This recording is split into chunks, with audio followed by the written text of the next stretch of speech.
রামকৃষ্ণদেব, বিবেকানন্দ, তাদের রামকৃষ্ণ দা, বিবেকানন্দ দায়ের জায়গায় কমরেডার নিয়ে চলে গেছেন, তাদের মহাপুরুষ আখ্যা দিয়ে দেওয়া হয়ে গেছে। তারা হিন্দু সন্ন্যাসী, তারা হিন্দু সাধক, এইটাকে মুছে দেওয়ার চেষ্টা হয়েছে। শ্রী চৈতন্য দেবের মাটিটাকে সরিয়ে দেওয়া হয়েছে,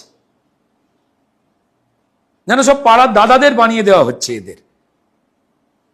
যে হিন্দু বিপ্লব এই মাটি থেকেই তৈরি হয়েছিল, সেখানে সেকুলার বলে শব্দ চলে এলো। সেকুলার মানে কি ভাই?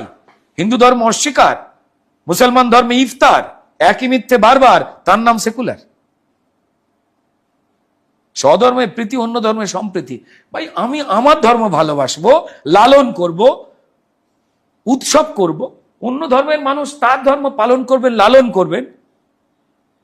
তার বেলায় মুসলমান যখন তার ধর্ম পালন বিরাট আল্লাদের সঙ্গে করবেন, তখন ধর্মপ্রাণ মুসলমান। আর যেই হিন্দু হয়ে করব, উগ্র হিন্দুত্ব। কুচু মনসোনা বলে গাল এমন টিপে দিতে হয় না, বাড়ি পৌঁছানো অব্দি যেন লাল হয়ে থাকে। পশ্চিমবঙ্গের মানুষ বোঝেন না এই মিথ্যাচারগুলো। বেশ করেছে, আমি রাষ্ট্রবাদে বিশ্বাস করেছি, বেশ করেছি।